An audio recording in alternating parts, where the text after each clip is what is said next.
ஓம் சாந்தி.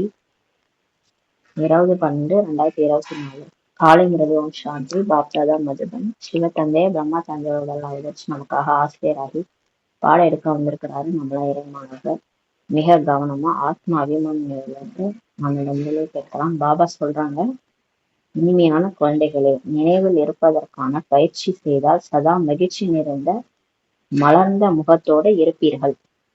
தந்தையின் உதவி கிடைத்து கொண்டே இருக்கும். ஒருபோதும் குழப்பமடைய மாட்டீர்கள். எப்பவுமே பாபா நினைச்சிட்டே இருக்கிற பயிற்சி செஞ்சுட்டே இருந்தோம்னா குஷியா இருக்க முடியும். மலர்ந்த முகத்தோடு இருப்பீங்க. பாபாவுடைய உதவியும் கிடைச்சிட்டே இருக்கும்னு சொல்றாரு. அவர் நினைச்சா அவரோட உதவி நமக்கு கிடைச்சிட்டே இருக்கும். ஒருபோதும் நமக்கு குழப்பமே வராது. இது ஏன் இப்படி நடக்குது, என்ன இந்த நிகழ்கால சமயத்தை பத்தி கவலை கூட இருக்காது. என்ன நடக்குதோ எல்லாமே டிராமா படி இருக்குது. பாபா நம்ம கூட இருக்கிறாரு. அதனால மகிழ்ச்சியா மலர்ந்த முகத்தோட இருப்பீங்கன்னு சொல்றாரு. கேள்வி: குழந்தைகள், நீங்கள் இறைமானவ வாழ்க்கையை எப்படிப்பட்ட நஷாவோடு போதையோடு கழிக்க வேண்டும்? இப்போ நம்ம எல்லாருமே இறைமானவர்கள். கடவுள் ஆசிரியரா இருக்கிறாரு. நம்ம இறைவனுடைய மாணவனா இருக்கணும். இந்த காட்லி ஸ்டூடெண்ட் லைஃப் இஸ் அதாவது சாதாரணமாவே சொல்லுவாங்க, students life is the best life. எந்த கவலையும் இல்லாத வாழ்க்கை. அம்மா சமைச்சு போடுவாங்க, அப்பா சம்பாரிச்சு போடுவாரு, பசங்க ஜாலியா ஸ்கூலுக்கு போயிட்டு. அந்த மாதிரி இப்பயும் நான் உங்களுக்கு கவலையே இல்லாத வாழ்க்கைன்னு சொல்றாரு. அதனால இந்த வாழ்க்கையை நீங்க போதையோட கழிக்கணும். ஏன்னா நமக்கு பிரம்மா பாபா அவரோட மண்டாரால நமக்கு சாப்பாடு போடுறாரு.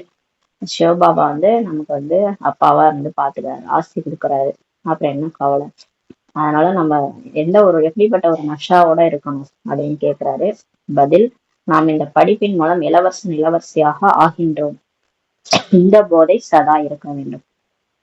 நம்ம இந்த போதை உங்களுக்கு இருக்கணும். ஏன்னா இந்த படிச்சு நான் சொர்க்கத்துக்கு போயிட்டு இருக்கேன், பிரின்சஸா ஆயிட்டு இருக்கிறேன். இந்த நஷா இருக்கணும்ன்றது நம்பிக்கை இருந்தாதான் அந்த நஷா வரும். இந்த வாழ்க்கையை சிரித்து கொண்டு விளையாடி கொண்டு ஞான நடனம் செய்து கொண்டு கழிக்க வேண்டும்.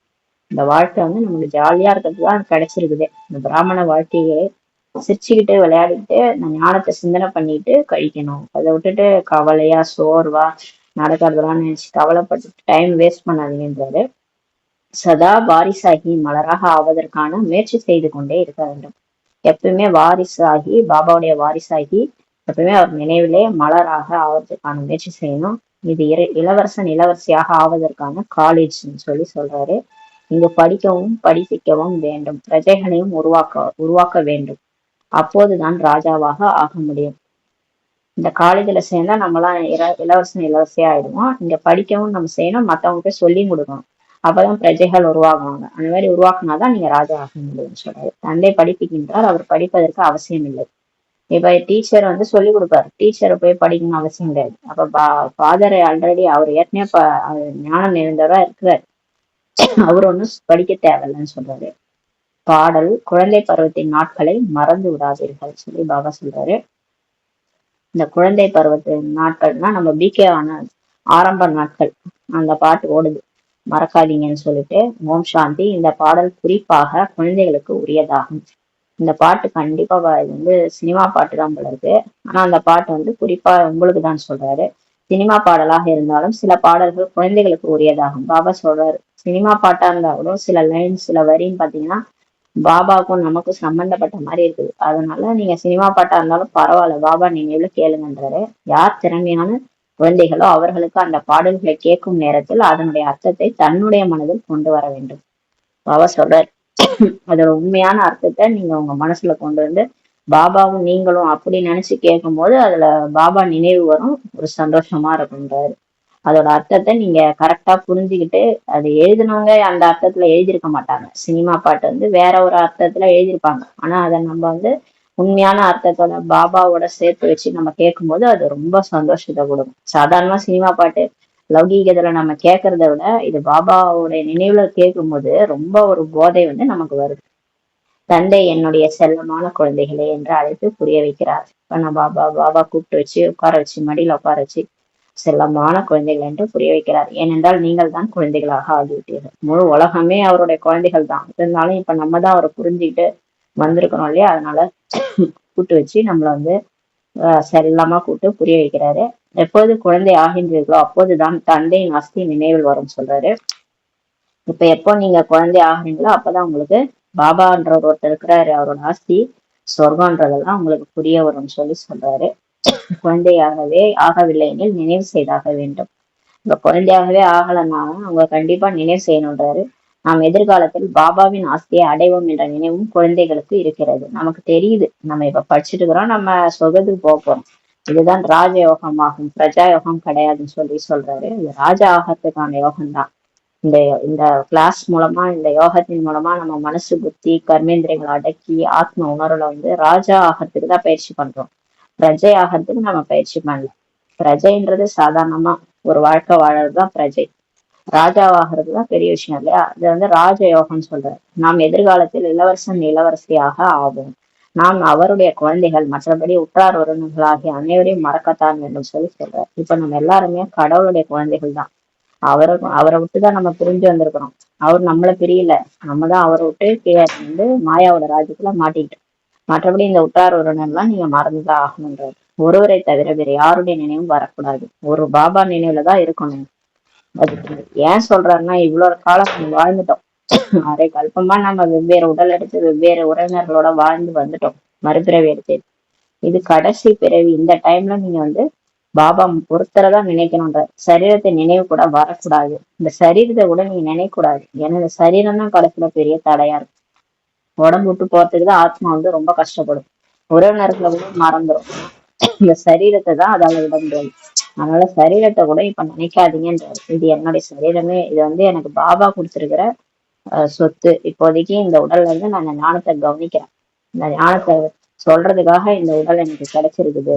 இந்த உடலை நான் யூஸ் பண்றேன், இன்ஸ்ட்ருமெண்டா இருக்கு. அந்த மாதிரி நினைச்சு நீங்க நினைவு பண்ணிருக்காரு. தேக அபிமானத்தை விட்டு விட்டு ஆத்மா அபிமானியாக ஆக வேண்டும். இந்த தேகத்தையே மறந்துட்டு தேக அபிமானத்தை எல்லாத்தையும் விட்டுட்டு ஆத்மா அபிமானியாக ஆகணுன்றாரு. தேக அபிமானம் வருவதன் மூலம் அநேக விதமான வேண்டாத எண்ணங்கள் தலைகீழாக ஆக்குகிறது. இப்ப தேக அபிமானம் வர்றதுனாலதான் உங்களுக்கு அநேக விதமான தலைகீழான எண்ணங்கள்லாம் உருவாகுதுன்றார். எதனால நமக்கு தலைகீழான எண்ணங்கள் வருதுன்னா, இந்த தேகம் தான் நானும் புரிஞ்சுக்கிறது, அப்புறம் கூட இருக்கிறவங்க தான் நம்மளுடைய உறவினர்கள் நினைச்சுக்கிறது, அவங்களோட சண்டை போடுறது, அவங்கதான் எனக்கு தான், அவங்க மேல எனக்கு பற்று இருக்குது, இந்த மாதிரி குழந்தைகள் எல்லாரு மேலயும் நம்ம அதிகாரத்தை செலுத்துறது. இது எல்லாம் எதனாலன்னா இந்த தேகாபிமானத்தினாலதான் நிறைய வேஸ்டான எண்ணங்கள்லாம் வருது. இந்த உடம்புக்கு எதாவது ஆயிடுமோ, இந்த உடம்புக்கு ஏதாவது பிரச்சனை வந்துடுமோ, இந்த உடம்பை பத்தியே சிந்திச்சு வருது. ஏன்னா நம்ம ஆத்மா உடலை விட்டு போகணும், அதை பத்தி யோசிக்காம நம்ம இங்க இருக்கிற விஷயங்களை பத்தி தலைகீழாக நமக்கு எண்ணங்கள் உருவாகுதுன்றாரு. நினைவில் இருப்பதற்கான பயிற்சி செய்து கொண்டே இருந்தால் எப்போதும் முகமலர்ச்சியோடு மலர்ந்த மலராக இருப்பீங்க. எப்பயுமே நினைவிலே இருந்துட்டே இருந்தீங்கன்னா, பாபா நினைவுல ஆத்ம உணர்வுல நான் தனியா வந்தா பாபா கூட போயிடுவேன், இங்க நடிக்கிறதுக்காக கொஞ்ச காலம் இருக்கிறேன், அந்த மாதிரி நினைச்சிட்டு முகமலர்ச்சியோட மலர்ந்த மலராக நீங்க இருக்கணும்ன்ற. நினைவை மறப்பதினால் வாடிய மலராக ஆகுறீங்க. கடவுள் ஒருத்தர் இருக்கிறாரு, அவர் நம்ம கூட இருக்கிறாருன்ற மறக்கிறதுனால்தான் வாடிய மலர் மாதிரி முகம் அப்படியே தொங்கிடுதுன்றார். தைரியமுள்ள குழந்தைகளுக்கு தந்தையின் உதவி நிச்சயமாக கிடைக்கும். யார் தைரியமா இருக்கிறாங்களோ, மாயா கிட்ட இருந்து மாயாவை தைரியமா எதிர்த்து போயிட்டு பாபாவை நினைக்கிறாங்களோ, கண்டிப்பா பாபா அவங்களுக்கு உதவி செய்வார். குழந்தையாகவே ஆகவில்லைங்கள் தந்தை எந்த விஷயத்திற்காக உதவி செய்வார்? சிலர் பிகேவாவே ஆகிறது இல்ல, 2 நாள் கிளாஸ் கேட்டு போயிடுறாங்கன்னா அப்புறமே எப்படி வீட்லயே இருந்துகிட்டே இருந்தா எப்படி கடவுள் உதவி செய்வார்? நான் என் சென்டருக்கும் வர மாட்டேன், பிகேவா ஆக மாட்டேன், அப்படியே வீட்லயே இருந்து முரளி கேட்டுக்கிறோம்னா அந்த மாதிரி இருக்க முடியாது இல்லையா? நம்ம கொஞ்சமாவது சேவை செய்யணும், பாபா கிட்ட வரணும், நம்மள எல்லாரும் பார்க்கணும், நம்ம பரிவாரத்துல நம்ம முகத்தை எல்லாரும் பார்க்கணும், அப்பதான் நம்ம பிகே ஆயிருக்கிறோம் தான் தெரியும். அதனால குழந்தையாவே ஆகலைன்னா பாபா எப்படி உதவி செய்வார்? ஏனென்றால் அவர்களுடைய தாய் தந்தை மாயா ராவணன் ஆகும். ஏன்னா அவங்களுக்கு வெளி உலகத்துல இருக்கிறாங்களே, அவங்களுக்கு தாய் தந்தை யாருன்னா மாயாதான் சொல்றாரு. ஆகவே அவர்கள் மூலமாக கீழே விழுவதற்கு உதவி கிடைக்கும். அவங்க மாயா அவங்களை கீழே தள்ளி விட்டுரும். அவங்க அந்த பழைய வாழ்க்கை மாதிரி வாழ்ந்துட்டு இந்த மாயாவோட ராஜ்யத்துல இந்த தேகம்தான் உண்மை, இந்த கூட இருக்கிறவங்க தான் உண்மை, என்ன அவங்க காப்பாத்துவாங்க இவங்க காப்பாத்துவாங்க நம்பிட்டு இருப்பாங்க. கடைசியில எல்லாரும் கை விட்டுருவாங்க இல்லையா? அதெல்லாம் மாயான்றாரு. கடவுள் நினைச்சாதான் கடவுள் காப்பாத்துவார். குழந்தை பருவ நாட்களை மறந்து விடாதீர்கள் சொல்லி பாபா சொல்றாரு. பிகே ஆகிறது போனவங்களை பத்திதான் பேசியிருக்காரு. பிகே ஆயிட்டு போயிடுறது, அதுக்கப்புறம் சென்டர் பக்கமே தலையை காட்டுறது கிடையாது, வர்றதே கிடையாது. அந்த மாதிரி ஆட்களை தான் பேசிட்டு இருக்கிறாரு.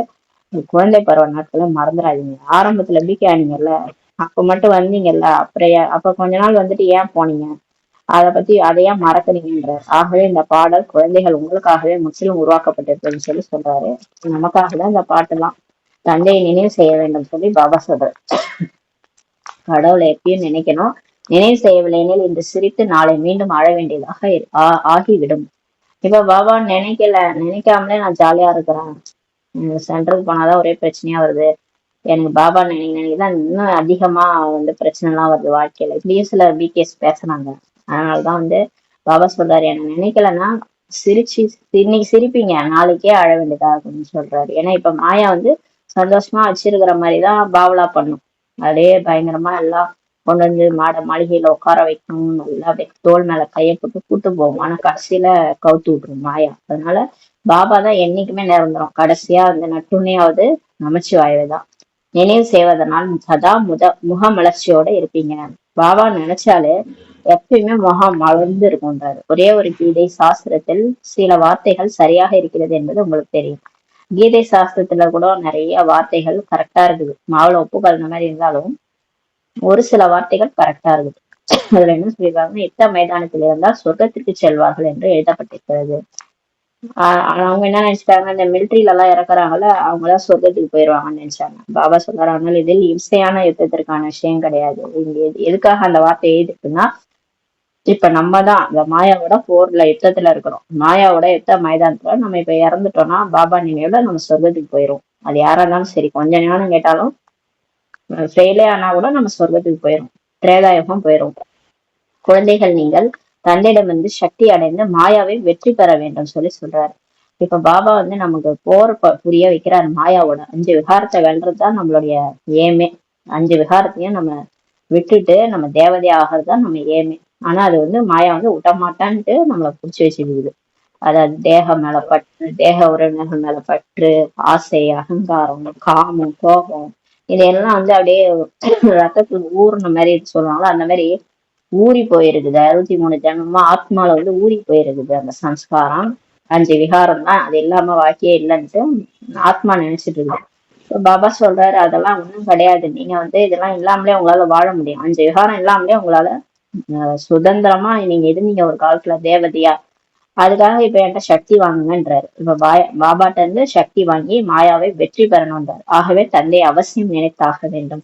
கண்டிப்பா இப்ப பாபா நினைச்சாதான் வழின்றாரு. அப்போதுதான் நீங்கள் சொர்க்கத்தின் எஜமானர் ஆவீங்க. நீங்க பாபா நினைச்சாதான் சொர்க்கத்துக்கு எஜமானரா ஆக முடியும். அவர்கள் ஸ்தூலமான ஆயுதங்களை காட்டியுள்ளனர். ஆனா இந்த தேவதைகள் கையில ஒரு வாளு, அதுக்கப்புறம் அசுரர்களை வெட்டுற மாதிரி எல்லாம் காமிச்சிருக்காங்க. காளி நாக்க தொங்க போட்டுட்டு மண்டவோட மாலை போட்டுட்டு ஸ்தூலமான ஆயுதங்கள்லாம் காமிச்சிருக்கிறாங்க. ஞானத்தின் வாள், ஞானத்தின் அம்பு போன்ற வார்த்தைகளை கேட்டுள்ளீர்கள். ஆனா இங்க பாபா என்ன சொல்றாங்கன்னா, நீங்க வாழ்க்கையில ஒரு பிரச்சனை வரும்போது ஞானத்தை அப்ளை பண்ணுங்க. ஞான வாள், ஞானத்தினோட வாழ்னா பாயிண்ட்ஸ், ஒரு பாயிண்ட். எது நடந்தோ அதுதான் நடக்குது. போன கல்பத்துல இதான் நடந்தது, அதெல்லாம் டிராமா பாயிண்ட். கேடயத்தை யூஸ் பண்ணுங்க, வாளை யூஸ் பண்ணுங்க. நானும் அம்பு பாய்ச்சுங்கன்றாரு. மத்தவங்களுக்கு அம்புல ஷார்ப்னஸ் யோகானா பாபாவுடைய நினைவுல நம்ம ஞானம் அம்ப விடும்போது மத்தவங்களுக்கு நல்லா புரியுன்றாரு. பாபா நினைவுல சொல்லுங்க அப்படின்னு சொல்றாரு. இந்த மாதிரி வார்த்தையெல்லாம் நீங்க கேட்டிருக்கிறீங்க. ஆகவே அவர்கள் ஸ்தூலமான ஆயுதமாக கொடுத்துள்ளனர். ஆனா அதனாலதான் நம்ம இப்ப இதெல்லாம் நடைமுறையில நம்ம கொண்டு நம்ம சந்தோஷமா இருக்கிறோம். இந்த கலியுகத்துல சந்தோஷமா இருக்கிறவங்களை பாத்துக்கிறீங்களா? அது இங்கதான் பிகேஸ் தான். அதுவும் ஒரு சில பிகேஸ் தான் சந்தோஷமா இருப்பாங்க. மனசுக்குள்ளார வெளியே கூட காமிச்சிக்க மாட்டாங்க. மனசுக்குள்ளார பாபா நிலையில அப்படியே போதையிலே இருப்பாங்க. அவங்க ஞான பாயிண்ட அப்ளை பண்ணுங்க. என்ன நடந்தாலும் சரி, வீட்டுல ஒரு மரணமே நடந்தாலும் அவங்க ஞான பாயிண்ட அப்ளை பண்ணிட்டு போயிட்டே இருப்பாங்க. அந்த மாதிரி சந்தோஷமா பிகேஸ் இப்பயும் இருக்கிறாங்க நிறைய பேர். ஒருத்தர் யாரோ இறந்துட்டாங்க அவங்க வீட்டுல, பையனோ யாரோ தெரியல, அவர் கூட்ட வச்சு ஞானம் சொல்லிட்டு இருக்கிறாராம். சிரிக்கல, அவங்க வர்றவங்களுக்கு எல்லாம் ஞானத்தை சொல்லிட்டு இருக்கிறாராம். பாருங்க, அவங்க குழந்தையே இறந்து போச்சு, இருந்தாலும் அதுக்கான துக்கத்தை அடையாம செய்து அவ்வளவுதான், இதெல்லாம் வாழ்க்கை ஒண்ணும் இல்லை அப்படின்ட்டு வர்றவங்களுக்கு எல்லாம் ஞானத்தை சொல்லிட்டு இருக்காரு. அப்ப பாருங்க, சில பிகேஸ் இந்த மாதிரி இருக்கிறாங்க. அது வரை பாபா சொல்றாரு, இதெல்லாம் அவங்க ஸ்தூலமான ஆயுதமா காமிச்சிட்டாங்க. ஆனா இங்க வாழ்ந்த வாழ்க்கையினுடைய அடையாளமா தான் அந்த தேவதைகள் கையில ஆயுதமா காமிச்சிருக்காங்க. நடைமுறையில் இவை ஞானத்தின் விஷயங்களாகும் சொல்லி பாபா சொல்றாரு. இது எல்லாமே பிராக்டிக்கலா ஞானத்தினோட விஷயத்தை தான் அவங்க தேவிகள் கையில ஜட சிலைகள், அது ஜடம் தான், உயிரோட்டமான சிலைகள். அது பேசுதா? கோயில்ல சிலை எங்கேயாவது பேசுதா? அந்த சிலை கையில தானே இதெல்லாம் வடிவமைச்சிருக்காங்க. அப்ப பிராக்டிக்கலா இங்க வாழ்ந்த வாழ்க்கையை தான் அங்க ஸ்தூலமான இது சித்திரங்களா வடிவமைச்சிருக்கிறாங்க, சிலைகளா வடிவமைச்சிருக்கிறாங்க. இது எல்லாமே ஞானத்தின் விஷயங்கள். மற்றபடி இவ்வளவு புஜங்கள் யாருக்குமே கிடையாதுன்னு சொல்லி சொல்றாரு. இந்த மாதிரி எல்லாம் நீங்க உலகத்துல பாத்துட்டீங்களா? 5000 வருஷமா யாராவது ஒருத்தவங்க 10 கையோட 12 கையோட வந்திருக்கிறாங்களா? கிடையாது.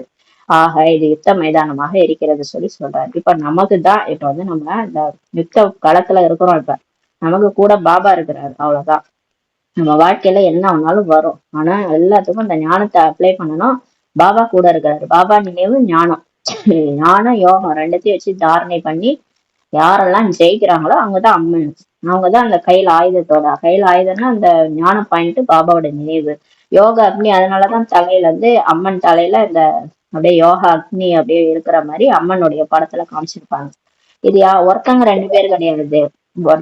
ஒருத்தவங்க மட்டும்தான் வந்து அம்மன் ஆகிறவங்களாம் கிடையாது. அம்மா மட்டும்தான் அம்மனா? எல்லாரும் அம்மன் தான். யாரெல்லாம் இந்த ஞானத்தை கேக்குறாங்களோ, வாழ்க்கையில அப்ளை பண்றாங்களோ, எல்லாமே அத்தனை பிகேஸும் அம்மன் தான். அதனாலதான் அத்தனை அம்மன் கோயில் இருக்குது. உலகம் ஃபுல்லா அம்மன் கோயில். அதனால இது யுத்த மைதானன்றாரு.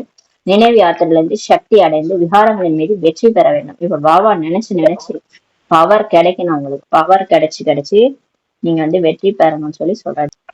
தந்தையின் நினைவு மூலமாக பிராப்தியின் நினைவு வரும். வாரிசுகள் மட்டுமே பிராப்தி அடைகின்றனர். இப்ப பாபா நினைக்க பாபாவுடைய பிராப்தி சொர்க்கம் நமக்கு நினைவுக்கு வரும். இப்ப பாபா நினைக்க வாரிசுகள் யார் வாரிசா இருக்கிறாங்களோ அவங்கதான் பிராப்தி அடைகிறாங்க. வாரிசாக ஆகவில்லை எனில் பிறகு பிரஜையாக ஆகிவிடுவார்கள். வாரிசுன்றவங்க பாபா சொல் பேச்சு கேட்டு பாபா என்ன செய்ய சொல்றாரோ அதை அப்படியே செய்வாங்க. அவங்கதான் வாரிசு ஆக முடியும். அதாவது இப்ப போய் கிளாஸ் எடுக்க சொல்றாருல்ல, நம்ம போய் நிறைய பேரை பிரஜைகளை உருவாக்கணும். அந்த மாதிரி யார் இருக்கிறாங்களோ அவங்கதான் வாரிசு ஆக முடியும். நான் எதுவுமே செய்ய மாட்டேன், பாபா சொல்றதே நம்ம பாபா மாதிரி நம்ம ஆகணும்தான் வாரிசு. பாப்சமான ஆகலைன்னா நம்ம வாரிசு கிடையாது. இப்ப பிரம்மா பாபா மாதிரியே ஆகணும். அவரு இப்ப நம்ம என்ன சொல்லுவோம், அப்பா மாதிரியே இந்த புள்ள இருக்குதுன்னா அந்த அப்பா மாதிரியே தானே எல்லாமே எல்லாமே அது செய்யுது. அதனால அது வந்து அப்பாவோட பிள்ளைன்றாங்க. அது மாதிரிதான் இங்க பிரம்மா பாபா எப்படியோ அவர் அப்படியே நம்ம ஃபாலோ பண்ணணும். அவங்கதான் வாரிசுன்றாரு. இல்ல நான் பிரம்ம பாபா மாதிரிலாம் என்னால ஆக முடியாது, நான் ஏதோ ஞானம் கேட்பேன் போவேன் அவ்வளவுதான் அப்படின்னு இருக்கிறவங்க பிரஜைன்னு சொல்றாரு. பிறகு பிரஜையாக ஆயிடுவாங்க. இது ராஜயோகம் ஆகும்னு சொல்லி சொல்றாரு. பிரஜா யோகம் கிடையாது. நம்ம வந்து பிரஜா ஆகிறதுக்காக யோகம் செய்யல, கர்மேந்திரியங்களை அடக்கிறதுக்காக பிரஜைகளை அடக்கிறதுக்காக தான் யோகா பண்றோம். நம்ம வந்து ஆத்மா ராஜா சீட்ல உட்காந்து எல்லாரையும் கண்ட்ரோல் பண்றதுக்காக தான் நம்ம வந்து ராஜா ஆகிறதுக்கு தான் யோகா பண்ணிட்டு இருக்கோம். மனசு புத்தி அது இஷ்டத்துக்கு ஓடக்கூடாது, அதை கண்ட்ரோல் பண்றோம். கர்மேந்திரியங்களை கண்ட்ரோல் பண்றதுக்காக தான் இந்த யோகா. மற்றபடி அது இஷ்டத்துக்கு நீ ஓடு, மனசு போன போக்கல எதையோ நடந்துட்டு இருந்ததுன்னா மாயாவோட ராஜ்யம் தான் நமக்குள்ளார நடக்கும். அதனால அது பிரஜா யோகம் இல்லைன்றாரு. பாபாவை தவிர வேறு யாராலும் புரிய வைக்க முடியாது இந்த மாதிரி விஷயங்கள். நான் கடவுளை தவிர யாரும் புரிய வைக்க முடியாது. நாம் இந்த சாதாரண உடலை ஆதாரமாக எடுக்க வேண்டியதாகிறது என தந்தை கூறுகின்றார். இருந்தாலும் என்ன நீங்க வந்து எங்க போட்டீங்க, கலியுகத்துலதானே போட்டீங்க. அதனாலதான் இந்த சாதாரண உடல் ஆதாரமா எடுக்க வேண்டியதா இருக்குது. இயற்கை ஆதாரமாக எடுக்காமல் குழந்தைகள் உங்களுக்கு எப்படி ராஜ்யத்தை கற்றுத்தர முடியும்னு சொல்லி சொல்றாரு. நான் மேல இருந்தே உங்களுக்கு எப்படி வாய் இல்லாம பேச முடியும், கீழே வந்துதான் வாய் இருந்தாதானே என்னால பேச முடியும். அப்பதான் உங்களுக்கு ராஜயோகத்தை சொல்லி கொடுக்குறேன்றார். ஆத்மா சரீரத்தை விட்டு விட்டால் பிறகு எந்த விதமான பேச்சுவார்த்தை ஏற்பட முடியாது. உங்களுக்கே தெரியும் இல்லையா, ஒருத்தவங்க இறந்துட்டாங்கன்னா அந்த சரீரம் அதுக்கப்புறம் பயன்படவே படாது இல்லையா.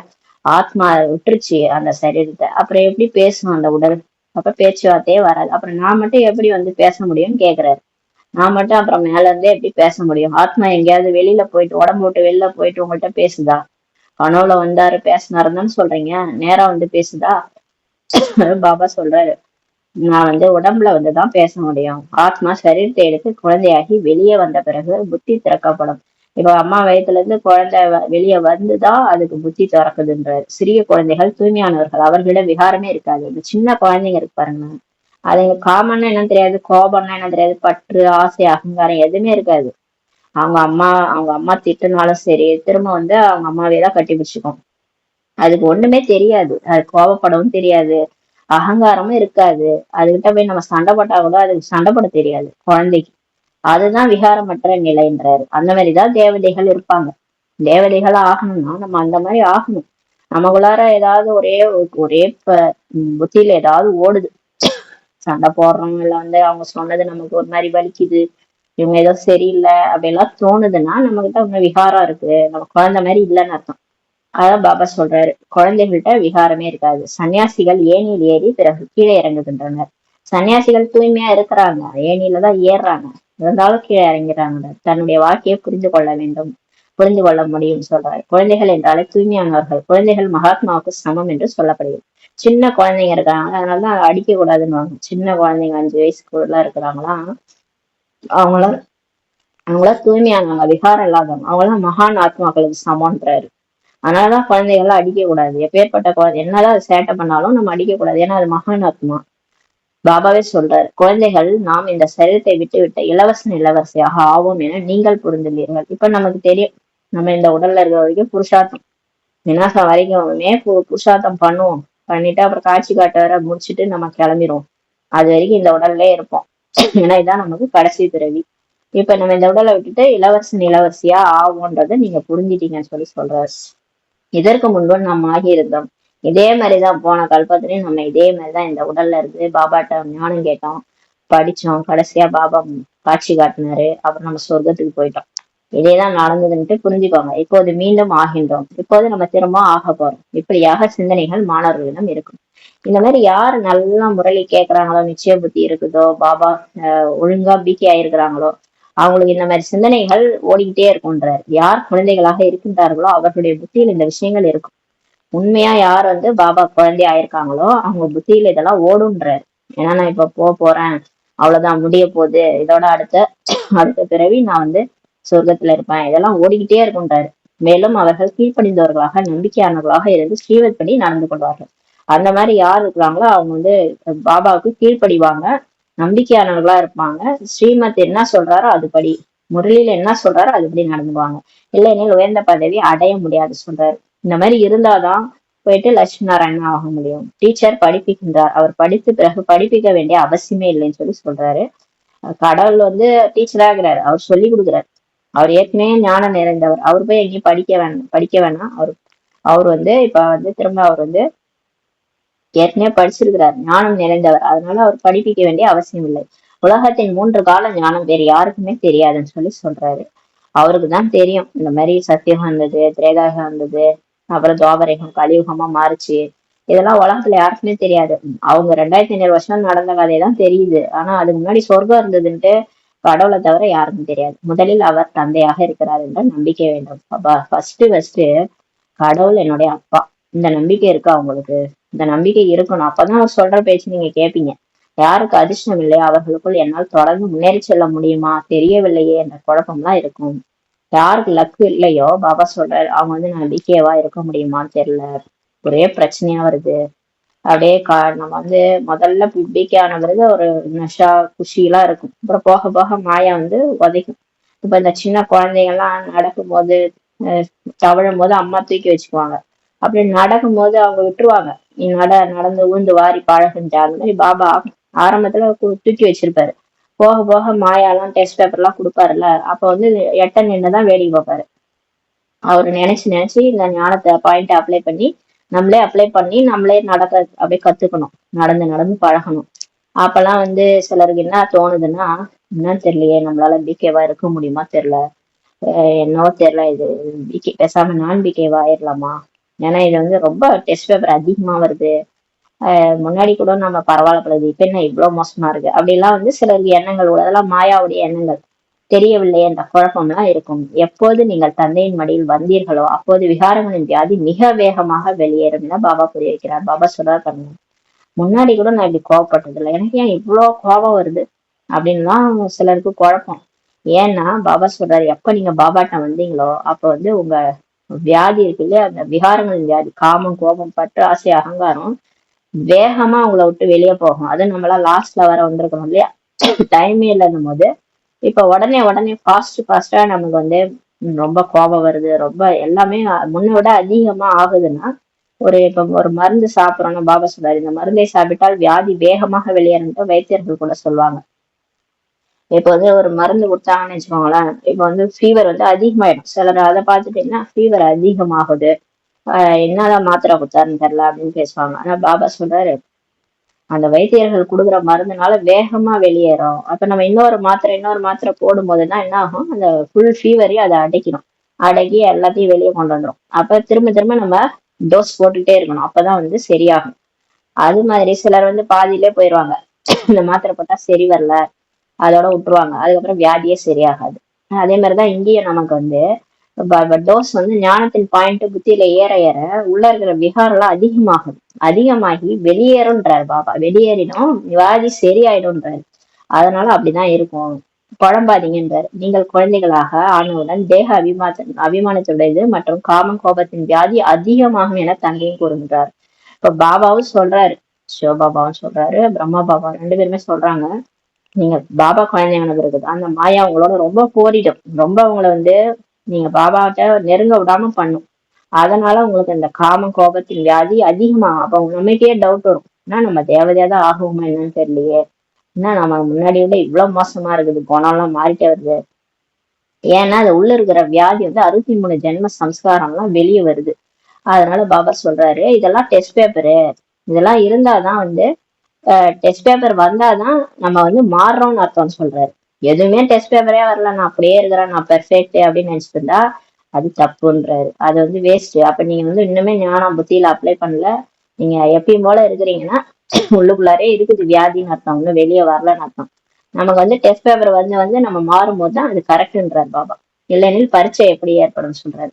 அப்ப வியாதி எல்லாம் வரும், அதிகமாகிதான் ஆகணும், அதிகமானாதான் நல்லதுன்றாரு. அப்பதான் நீங்க உள்ளுக்குள்ளார ஞானம் போய் அப்ளை ஆகுதுன்றாரு. இல்லைனில் பரீட்சை எப்படி ஏற்படும், ஏதாவது குழப்பம் இருந்தால் கேட்டு தெரிந்து கொள்ளுங்க சொல்லி சொல்றாரு. இப்ப நிறைய பேருக்கு ஞானம் கேட்டது நிறைய டவுட், ஏதாவது டவுட் இருக்குன்னா உடனே கேளுங்கன்றாரு. பாபாவே சொல்றாரு, அந்த ஸ்கூல்ல டீச்சர் வந்து டவுட் கேட்டாலே திட்டுவாங்க. இந்த ஸ்கூல் இப்ப இங்க பாபா வந்து நமக்கு வந்து என்ன டவுட்டோ கேளுங்க குழந்தைகளே, நான் சொல்றேன்றாரு. ஏன்னா குழப்பமாவே இருக்காதீங்க. நீங்கள் பலசாலி ஆகும்போது மாயாவும் வேகமாக தாக்குதல் செய்யும்.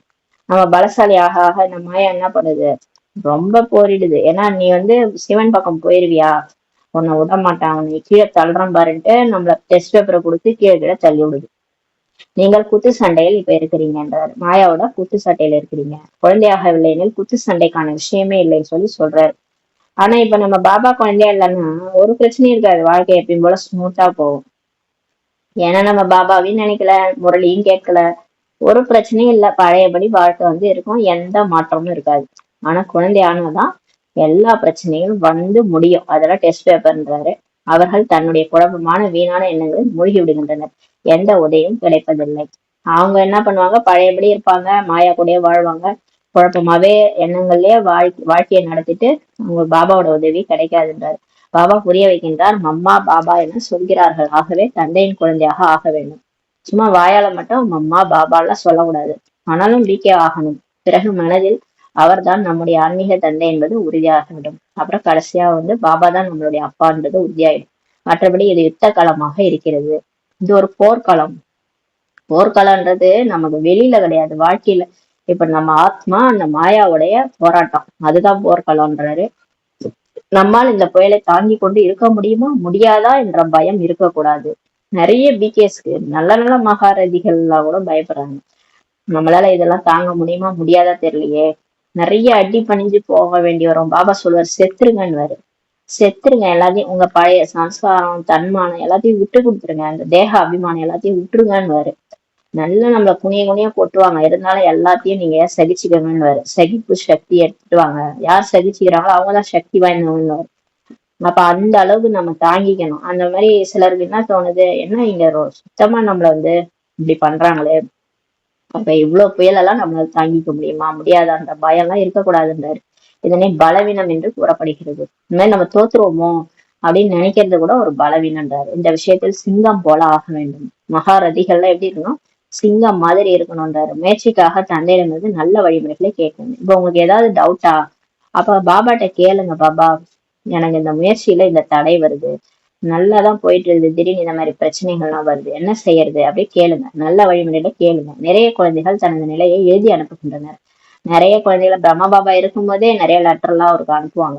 தந்தை தான் சான்றிதழ் கொடுக்க வேண்டும், பாபா தான் சர்டிபிகேட் கொடுப்பார். இவரிடம் நீங்கள் மறைச்சாலும் சிவபாபாவிடம் மறைக்க முடியாது. சரி, பிரம்மா பாபாட்ட நீங்க சொல்ல வேணாம்னு நினைச்சாலும் சிவபாபாவுக்கு எல்லாமே தெரியும், அவர்கிட்ட மறைக்கவே முடியாது. நிறைய பேர் மறைக்கிறாங்க, ஆனால் அவரிடம் எதையும் மறைக்க முடியாது. சிவபாபா வந்து தர்மராஜ், அவர் கடைசியா சீன் எல்லாமே போட்டு காட்டுவார். ஆத்மா நம்ம முன்னாடி அவர் முன்னாடி போய் நிக்கும் போது நம்ம என்னென்ன பண்ணமோ அது எல்லாமே நமக்கே முன்னாடி காட்சியா ஓடும். நம்மளுடைய லைஃப் வந்து ஆத்மால ஸ்டோர் ஆயிருக்குது, அவரு தான் நமக்குள்ளரே சிப் வச்சுட்டாருல்ல, எங்கேயும் தப்பிக்க முடியாது. நம்ம அவருக்கு முன்னாடி போய் நின்னா, இந்த பாரு இதெல்லாம் நீ பண்ண, இப்படி எல்லாம் நடிச்சிருக்கிற, இப்படி எல்லாம் பண்ணிருக்கிற, நடிப்புலயே ஒரு நடிப்பு நடிச்சிருக்கிற, அப்படிலாம் காட்டுவாரு எல்லாத்தையும். எல்லாமே காட்டுவாரு. அவர்கிட்ட ஒண்ணுமே மறைக்க முடியாதுன்றாரு. அவரிடம் எதையும் மறைக்க முடியாது. நல்லவற்றின் பலன் நல்லதாகவும் கெட்டவற்றின் பலன் கெட்டதாகவும் கிடைக்கும்னு சொல்லி சொல்றாரு. கர்மாவினுடைய பலன் தானே. நல்லது செஞ்சா நல்லது நடக்கும், கெட்டது நினைக்கிறோம், கெட்டது செய்யறோம்னா கெட்டது கிடைக்கும்ன்றாரு. சத்தியுகம் தேதாவில் அனைத்தும் நல்லதாகவே கிடைக்கும். ஆனா சத்தியுகத்துல நம்ம ஆத்ம உணர்வுல இருக்கிறதுனால நம்ம எந்த தவறுமே செய்ய மாட்டோம். அதனால கரெக்டாவே எல்லாமே நல்லதாவே நமக்கு கிடைக்கும். நல்லது கெட்டது பாவம் புண்ணியத்தின் இவ அனைத்தும் இங்குதான் ஏற்படுகிறது. ஆனா இந்த நல்லது கெட்டது பாவம் புண்ணியம் இதெல்லாம் இங்கதான் நடக்குதுன்றாரு. அதுவும் நம்ம பிகே ஆயிட்டு தவறு செஞ்சோம்னா அது 100 மடங்கு தண்டனை. அதனால ஜாக்கிரதையா நம்ம கர்மா செய்யணும். அந்த தானம் புண்ணியம் செய்யப்படுவதே சொல்லி சொல்றாரு. சொர்க்கத்துல எல்லாம் தானம் புண்ணியம் எல்லாம் செய்யறது கிடையாது. ஏன்னா எல்லாருமே அங்க பணக்காரங்களா இருப்பாங்க. அதாவது பாபா இங்க படி அளந்து கொடுக்குறாரு இல்லையா, அந்த ஞானத்தை கேட்டவங்க எல்லாமே அங்க நல்லா பிரஜையா இருந்தா கூட சரி, லோ லெவல் ஏழை பிரஜையா இருந்தா கூடயும் அவங்க குறைந்தது அவங்க சொந்த வீடு வாசல் காசு பணம் எல்லாமே இருக்கும். நீங்க போய் தானம் புண்ணியம் எதுக்கு செய்ய போறீங்க? இங்கதான் எல்லாம் வந்து கஷ்டப்படுறாங்க, அதனால தானம் புண்ணியம் செய்ய வேண்டியதா இருக்கு. அங்க பிராப்தியின் அனுபவம் மட்டுமே இருக்கும். அங்க எல்லாருமே பிராப்திகளை அனுபவிப்பாங்க. இங்க நாம் முற்றிலும் அர்ப்பணமாவதால் பாபா 21 பிறவிக்கு நமக்கு திரும்ப கொடுக்கிறார். தந்தையை பின்பற்ற வேண்டும். இப்ப பாபா கிட்ட நம்ம போய் உடல் மனம் பொருள் எல்லாத்தையும் சரண்டர் செய்யறோம். பக்தியில அந்த வில்வ இலைய தலை மேல வச்சுட்டு வந்துடுறாங்க, அவ்வளவுதான். அந்த வில்வ இலையோடைய அர்த்தமே பாத்தீங்கன்னா நம்ம மனம் பொருள், உடல் மனம் பொருள். இந்த உடல், இந்த பெரிய இலையா மனசு இருக்கும், 2 இலை உடலு பொருள். நம்மளுடைய உடல், இந்த வச்சிருக்கிற பொருள், நம்ம மனசு, இந்த குப்பை நிறைஞ்ச மனசு எல்லாத்தையும் பாபா கிட்ட நம்ம இப்ப கொடுக்குறோம், சைத்தன்யமாவே செய்யறோம். அதுக்கான பலன் தான் நமக்கு திரும்ப கொடுக்கிறார். தந்தையை இப்போது பின்பற்ற வேண்டும். தலைக்கீழான காரியம் செய்தால் தந்தைக்கு அவ பெயர் ஏற்படும்.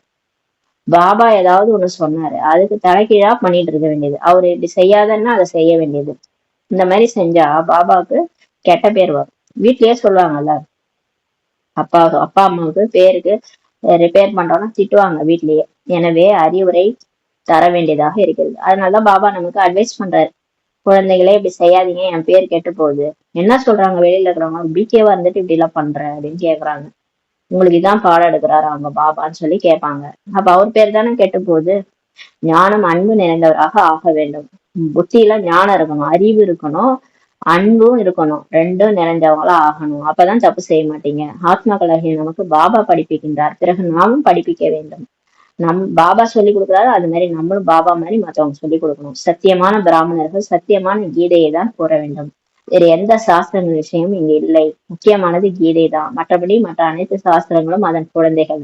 அதன் மூலம் யாருக்குமே நன்மை ஏற்படுவதில்லை. இந்த மகாபாரதம், ராமாயணம் இது எல்லாமே மற்ற சாஸ்திரங்கள் எல்லாம் இந்த கீதையுடைய குழந்தைகள் தான். கீதையுடைய குழந்தைகள் தான். அதால யாருக்கும் எந்த நன்மையும் கிடையாது. யாரும் என்னை இந்த சாஸ்திரங்கள் மூலமாக அடைய முடியாது. நான் தான் மீண்டும் சகஜ ஞானத்தை சகஜ யோகத்தை சொல்லி கொடுக்குறேன். அவன் அருளாலே அவன் தாள் வணங்கின்ற மாதிரி. இந்த சாஸ்திரம் படிச்சா கடவுள் அடைஞ்சிருவீங்களா? போக முடியாது. ராமாயணம் படிச்சுட்டே உயிரை விட்டா கடவுள்கிட்ட போயிருவீங்களா? பறந்தவங்க போயிருவீங்களா? போக முடியாதுன்றாரு. நானே நான் யாருன்னு சொல்லி நான் பாடம் எடுத்து நான் யோகம் கத்து கொடுத்தாதான் நீங்க என்கிட்ட வர முடியும்னு சொல்லி சொல்றாரு. அனைத்து சாஸ்திரங்களின் தலைமையானது கீதை தான். அந்த உண்மையான கீதையின் மூலமாக தான் பிராப்தியே இப்ப கிடைக்குது. கிருஷ்ணருக்கும் கூட கீதை மூலமாக தான் பிராப்தியே கிடைச்சது. கீதையின் தந்தை படைப்பவர் பலனை தருகின்றார். இந்த கீதையை எழுதினவர் கிருஷ்ணர் கிடையாது, கீதையை சொன்னவர் சிவன். அவர்தான் கீதையினுடைய தந்தை. அந்த கீதையை படிச்சுதான் கிருஷ்ணராவே ஆனாரு. பலனை கொடுக்கிறார். யார் கொடுக்கறதுன்னா தந்தை கொடுக்கிறார். மற்றபடி கீதை சாஸ்திரத்தால் பலன் அடைய முடியாது. இந்த கீதைய சொல்லி நம்மள மாத்துறாரு. மற்றபடி அந்த கீதையை படிச்சு சாஸ்திரத்தை வச்சுக்கிட்டு புக்கை வச்சுக்கிட்டனால நம்மளால பலன் அடைய முடியாது. படைப்பர் ஒருவரே, மற்ற அனைத்தும் அவருடைய படைப்புகள் ஆகும். கடவுள் ஒருத்தர் தான். இந்த பிரம்மா விஷ்ணு சங்கர் விநாயகர் அம்மன் எல்லாமே அவருடைய படைப்பு. இந்த படைப்பு கிட்ட இருந்து நமக்கு சொத்து கிடைக்காது. முதல் நம்பர் சாஸ்திரம் கீதையாகும். பிறகு உருவாகும் சாஸ்திரங்களால் பலனே ஏற்பாடாகும்னு சொல்லி சொல்றாரு. பலன் நேரில் வரும்போதுதான் கிடைக்கிறது. முக்திக்கான பலன் அனைவருக்கும் கிடைத்தாக வேண்டும். அனைவரும் இப்போது திரும்பி செல்ல வேண்டும்.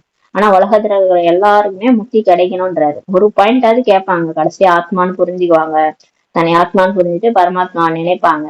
அவ்வளவுதான், அதோட வீட்டுக்கு போயிடுவோம் எல்லாரும். அனைவரும் திரும்பி செல்ல வேண்டும். மற்றபடி யார் எவ்வளவு படிக்கிறாங்களோ அவ்வளவு சொர்க்கத்தின் ஆஸ்தி கிடைக்கும்னு சொல்றாரு.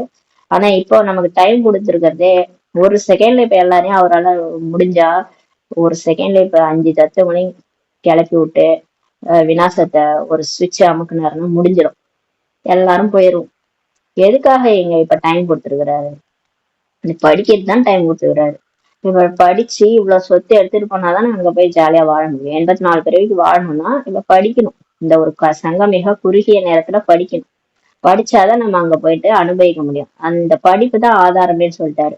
அதனால இப்ப எல்லாம் திரும்பி போகணும். ஒரு செகண்ட்ல முடிச்சிருவாரு உலகத்தை. இருந்தாலும் எதுக்காக வெயிட் பண்றாருன்னு நம்ம படிக்கிறதுக்காக தான் வெயிட் பண்ணிட்டு இருக்காரு. மற்றபடி யார் எவ்வளவு படிக்கிறாங்களோ அவ்வளவு சொர்க்கத்தின் உங்களுக்கு ஆசை கிடைக்கும். தந்தை நேரில் வந்து இப்ப படிப்பிக்கிறார். எதுவரை யார் படிப்பிக்கின்றார் என்ற நம்பிக்கை இல்லையோ அவர்களால் என்ன புரிந்து கொள்ள முடியும்? இப்ப கடவுளே வந்து எனக்கு பாடம் எடுக்கிறாரு, அவரும் தான் என்ன மாத்திட்டு இருக்கிறாருன்ட்டு புரிஞ்சுக்காமலே இன்னும் இருக்கிறாங்கன்னா, நம்பிக்கையே இல்லைன்னா அவங்களால என்ன புரிஞ்சுக்க முடியுன்றாரு, என்ன பலனை அடைய முடியும்? அப்புறம் அவங்க போய் சொர்க்கத்துல என்ன பலன் அடைவாங்க? எல்லாமே தாரணையில தான் இருக்குது, புரிஞ்சுக்கிறதுலதான் இருக்குது. ரியலைசேஷன் இருந்தாதான் கடவுள் யாருன்னு தெரியும், நான் யாருன்னு தெரியும், கடவுள் யாருன்னு தெரியும். கடவுள் பாடம் எடுக்கிறாருன்ற நம்பிக்கை இருந்தாதான் பலனை கூட அடைய முடியுன்றார். இருந்தாலும் மீண்டும் தந்தையிடம் வந்து ஞானத்தை கேட்டுக்கொண்டே இருக்கின்றனர். இருந்தாலும் போறதில்ல, வராங்க. அவங்க நம்பிக்கையே இல்லாதாலும் சென்டருக்கு வராங்க, வந்து வந்து ஞானத்தை கேட்டுட்டே இருக்கிறாங்க. ஞானம் அழியாது, இந்த ஞானத்துக்கு அழிவே கிடையாதுன்றாரு. எவ்வளவு சுகம் கிடைக்கிறதோ அதனை மற்றவர்களுக்கும் கொடுப்பார்கள்ன்றாரு. பிரஜைகளை உருவாக்கினால் அவர்கள் தாங்களே ராஜாவாக ஆவார்கள். இப்ப நம்ம போய் இந்த ஞானத்தை மற்றவங்க சொல்லிட்டு நிறைய பேர் எவ்வளவு பேர் சொல்றோமோ அவ்வளவு பிரஜைகள் நமக்கு உருவாக்குவாங்க. அப்ப நம்ம ராஜா ஆயிடலாம்னு சொல்றாரு. நம்முடைய இது மாணவ வாழ்க்கை, இது வந்து இறை மாணவ வாழ்க்கை.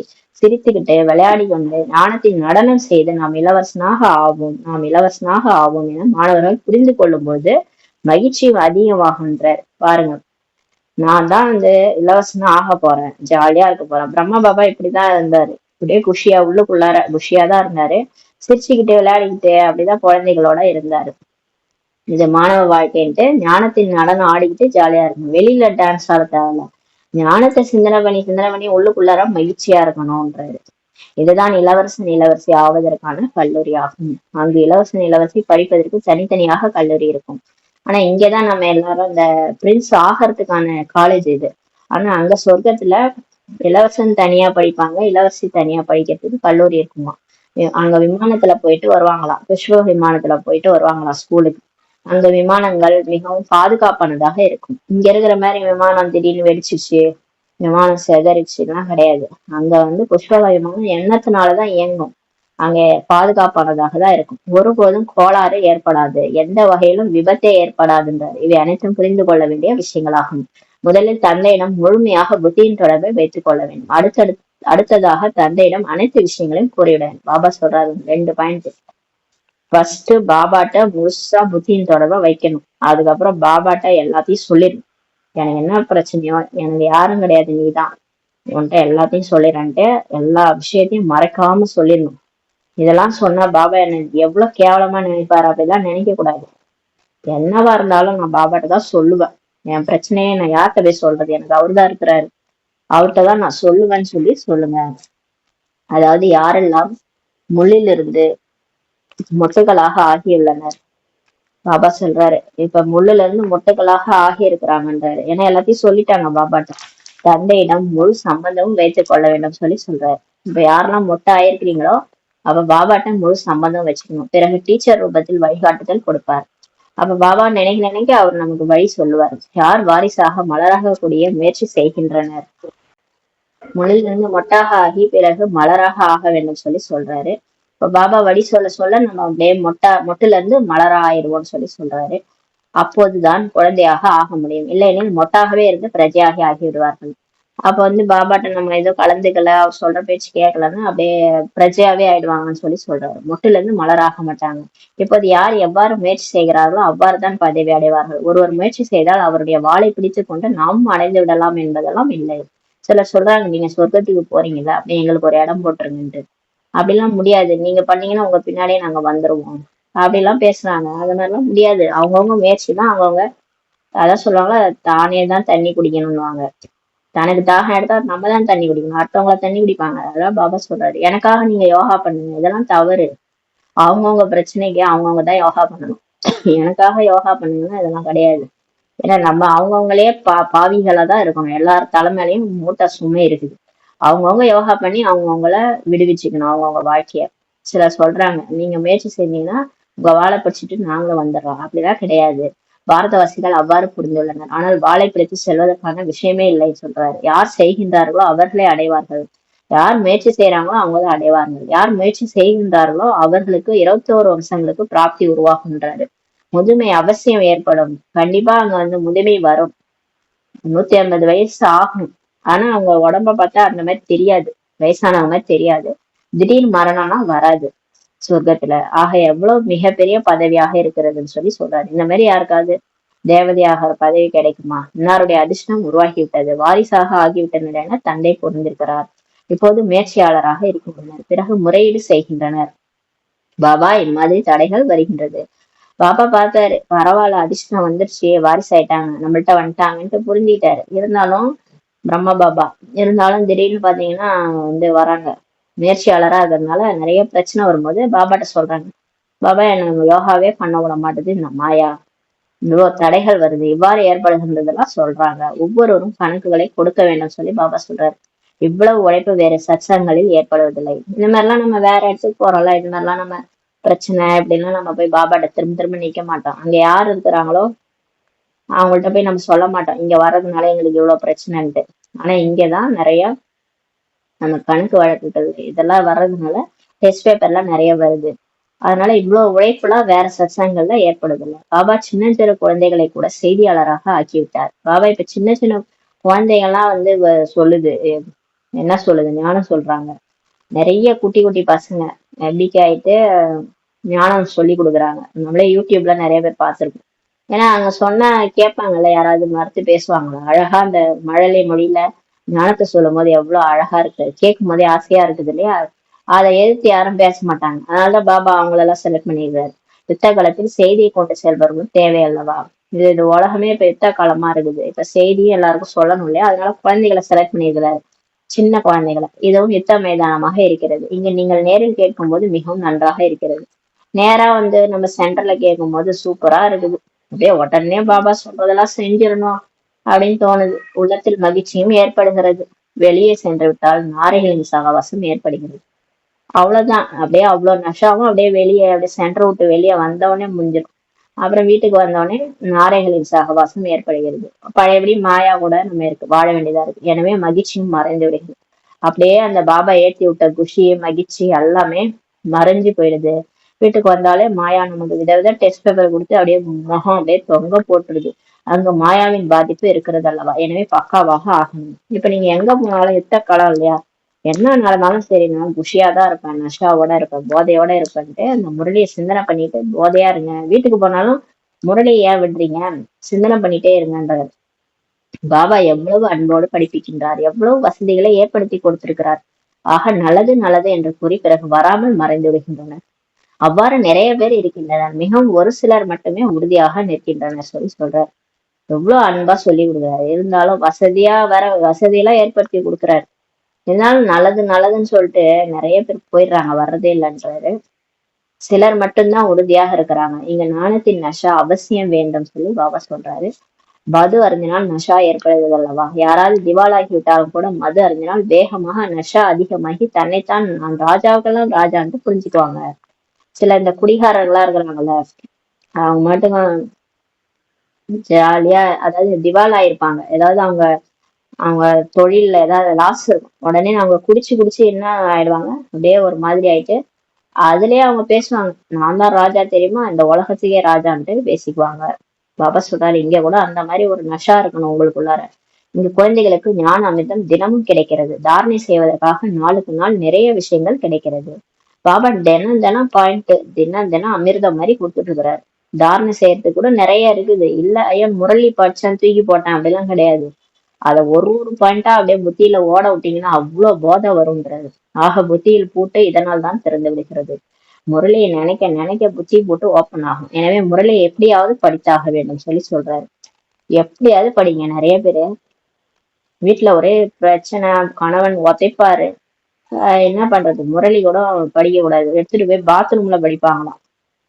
அது முஸ்லீம் சகோதரிகள்லாம் நிறைய பேர் இருக்கிறாங்க, பாத்ரூம்ல எடுத்துட்டு போய் படிப்பாங்களாம். அது எங்கேயாவது வர சொல்லி அங்க ஏதாவது ஒரு இடத்துல உட்காந்து படிச்சுட்டுலாம் கொடுத்துருவாங்களாம் புக்கை. அந்த மாதிரி எல்லாம் நிறைய பிகேஸ் வந்து அப்படியெல்லாம் முரளிக்காக இயங்குறாங்க. இங்க சில பேருக்கு கையிலே புக் இருக்குது, அந்த புக்கை கூட தொட மாட்டாங்க. அந்த மாதிரி அந்த மாதிரியும் பிகேஸ் இருக்கிறாங்க. பாபாக்கு அந்த மாதிரி குழந்தைகளும் இருக்கிறாங்க. இப்படியும் இருக்கிறாங்க, அப்படியும் இருக்கிறாங்க. எப்படி கீதையை தினந்தோறும் படிக்கின்றார்கள் அல்லவான்னு சொல்லி பாபா சொல்றாரு, நீங்க தினமும் தந்தையிடம் வந்து படித்தார்கள்.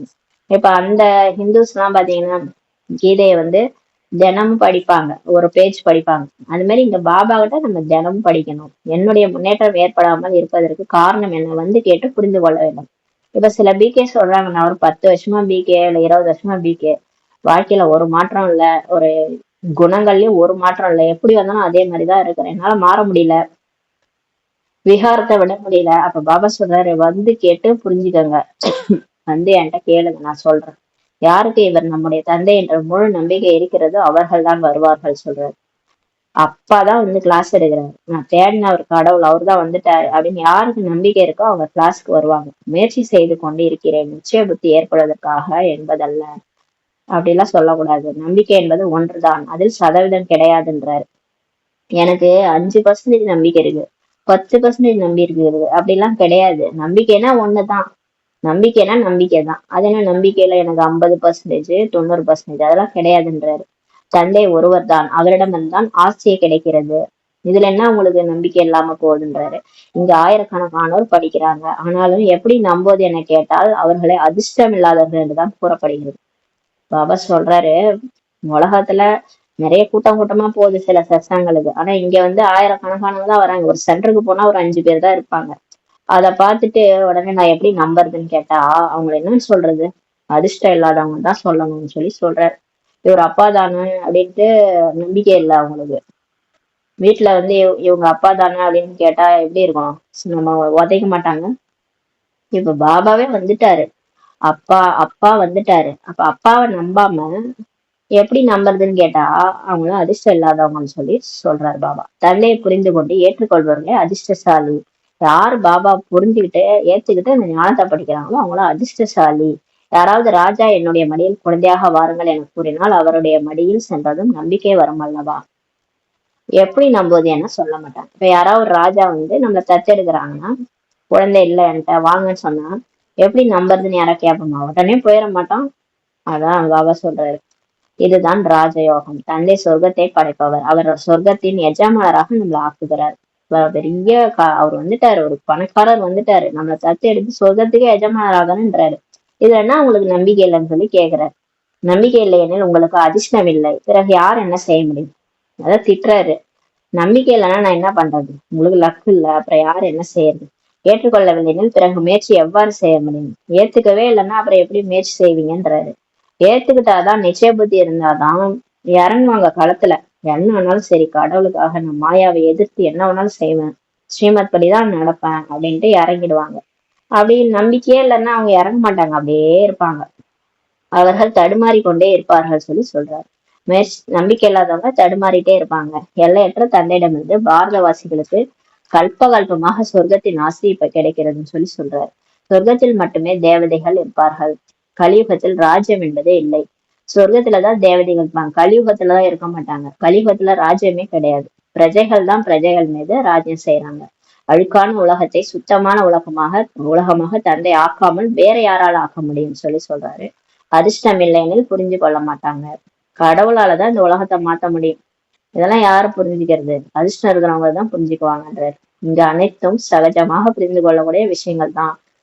இந்த படிப்பு என்ன ரொம்ப கஷ்டமா இருக்குதான், டாக்டர் இன்ஜினியர் மாதிரி புரியாம ஒரே குழப்பமா இருக்கும். இன்ஜினியரிங் படிப்பு, டாக்டர் படிப்பு, அதெல்லாம் படிக்கணும்னா மண்டையை பிச்சுக்கணும். இங்க உங்களுக்கு என்ன அவ்வளவு கஷ்டமா இருக்குது, எவ்வளவு ஈஸியா இருக்குது. ஆனா இங்க டெஸ்ட் பேப்பர் தான் அதிகம், படிப்பு ஈஸி, ஆனா டெஸ்ட் பேப்பர் தான் கஷ்டம். இருந்தாலும் அதுக்கு கூட நான் என்னன்னு டவுட் கேளுங்க சொல்றேன்ட்டு ஆசிரியரே சொல்றாரு. அப்புறம் என்ன, லட்சுமி நாராயணன் ராஜ்யத்தின் ஆசையை எப்போது அடைந்தார்கள் சொல்லி பாபா சொல்றாரு. முந்தைய பிறவில் அவசியம் அப்படிப்பட்ட கர்மம் செய்து அதற்கான பலனை அடைந்துள்ளனர். எப்படி லட்சுமி எப்படி நாராயணன் ஆனாங்கன்னா, போன பிறவில அந்த மாதிரி ஏதோ பண்ணிருக்கிறாங்க, அதனாலதான் அவங்க அந்த லட்சுமி நாராயணன் ஆயிருக்கிறாங்க. அதாவது தன்னுடைய உடல் மனம் பொருள் எல்லாத்தையும் சிவன் கிட்ட சமர்ப்பணம் பண்ணிட்டு கர்மேந்திரங்களை அடக்கி ராஜாவா இருக்கிறாங்க.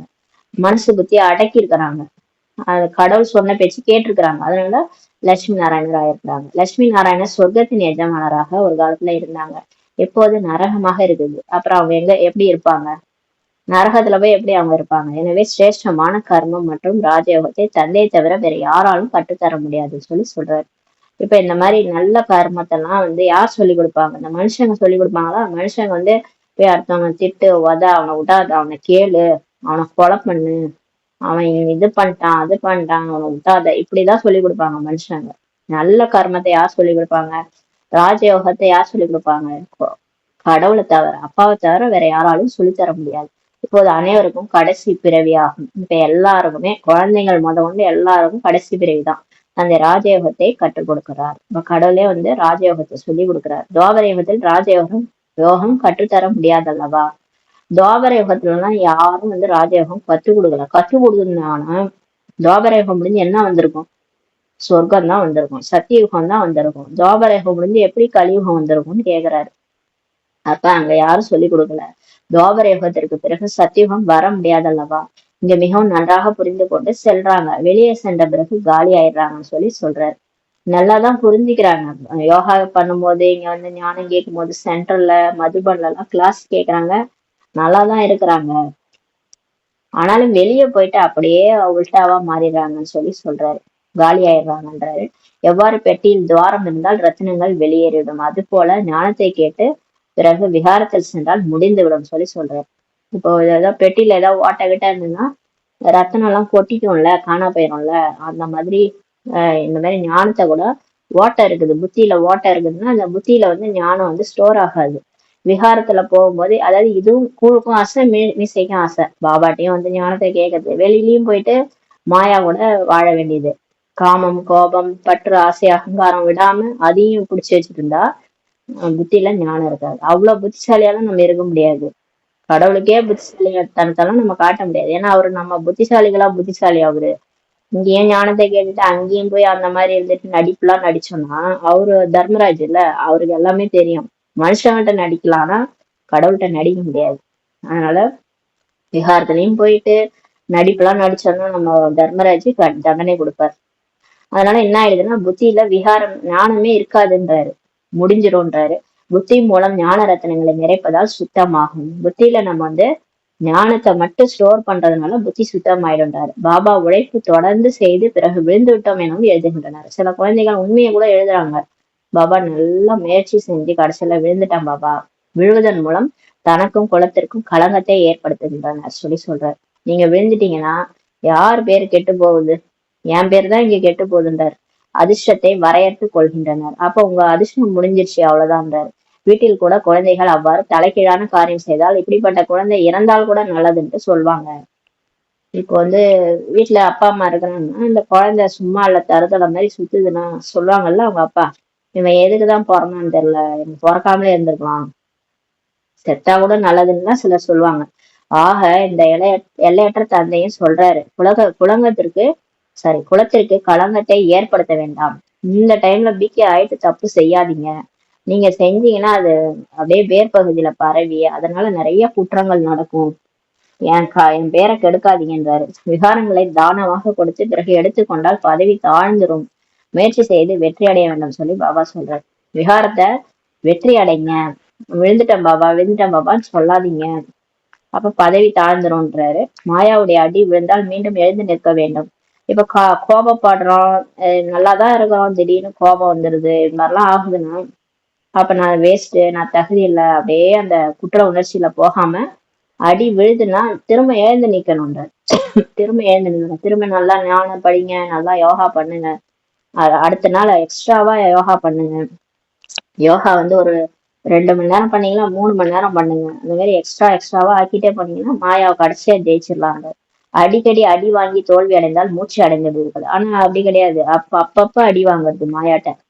சும்மா அடி வாங்கிட்டே இருந்தா என்ன ஆகுது? திரும்ப மாயா அடி கொடுத்து தோல்வி அடைஞ்சீங்கன்னா அவ்வளவுதான். அப்புறம் எழுந்திருக்கவே முடியாது, படிக்க ஆக்கிறோன்றாரு. மூச்சு அடைந்து விடுவீர்கள். தந்தை புரிய வைத்தாலும் சிலர் நிலையாக மாறாமல் இருக்கிறாங்க. மாயா மிகவும் சக்தி வாய்ந்தது. பாபா புரிய வச்சாலும் சிலர் மாற மாட்டாங்கன்றது. சிலர் அப்படியேதான் இருக்கிறாங்க, இருந்தாலும் சென்டருக்கும் வர்றாங்க, இருந்தாலும் போய் தவறும் பண்ணிட்டு இருக்கிறாங்க அப்படின்றாரு. மாயாவும் மிகவும் சக்தி வாய்ந்ததா இருக்குதுன்றாரு பாபா. நான் மாற நான் எல்லாரையும் மாத்தலாம்னு நினைச்சாலும் இந்த மாயா எனக்கு மேல ஓவரா பண்ணுது, சக்தி வாய்ந்ததா இருக்குதுன்றாரு பாபா. அது நான் சர்வ சக்திவான்னு பார்த்தா இந்த மாயாவும் சர்வ சக்திவானா இருக்குன்றாரு பாபா. தூய்மையாக இருப்பதற்கான வாக்குறுதி எடுத்து பிறகு விழுந்து விட்டால் பலமான அடி கிடைக்கும். நான் தூய்மையா இருக்கேன் பாபா, நான் காமத்துல போக மாட்டேன், கோவப்பட மாட்டேன், 5 விகாரத்துல போக மாட்டேன்னு எழுதி ரத்தத்தால எழுதி விட்டவங்க கூட இப்ப காணாம போயிட்டாங்கன்றாருல. அது மாதிரி சொல்லிட்டு வாக்குறுதி கொடுத்துட்டு விழுந்துட்டீங்கன்னா பலமா வாழ்க்கையில அடி கிடைக்கும்ன்றாரு. தூய்மையின் மூலமாகவே கரை சேர முடியும். எப்ப தூய்மையா இருக்கிறீங்களோ அப்பதான் உங்களால கரை சேர முடியும். ஏன்னா பாபா கிட்ட அப்பதான் நெருங்க முடியும், அப்பதான் உடலை விட்டா பாபா கிட்ட போக முடியும். தூய்மை இருந்த போது பாரதம் ஜொலித்து கொண்டிருந்தது. எப்ப நம்ம எல்லாம் தூய்மையா தேவதைகள் தூய்மையா இருந்தோமோ, பாபா யாரெல்லாம் தேவதையா இருந்தாங்களோ அவங்கதான் செலக்ட் பண்ணி பாடம் எடுத்துட்டு இருக்கிறாரு. அவங்க தூய்மை இருந்தாதான், அவங்களோட தூய்மை சக்தி இருந்தாதான் திரும்பவும் பாரதம் ஜொலிக்கும். அப்ப வேற யாரையும் அவர் செலக்ட் பண்ணலையே, வெளியில இருக்கிறவங்க செலக்ட் பண்ணல, நம்ம யார் தூய்மையா இருந்தோமோ நம்மளதான் செலக்ட் பண்ணிருக்கிறாரு. அப்ப இப்ப போய் விழுந்துட்டேன் பாபான்னு சொல்லக்கூடாது. அப்ப நீங்க தூய்மையா இருந்த போதுதான் பாரதமே ஜொலிச்சுதுன்னு சொல்றாரு. இப்போது ஆழ்ந்த இருட்டாகி விட்டது, இப்ப நீங்க எல்லாம் விழுந்துட்டீங்க, அதனால இந்த பாரதம் உங்களாலதான் இப்படி இருக்குன்னு சொல்றாரு. ஆழ்ந்த இருட்டாகி விட்டது. நல்லது.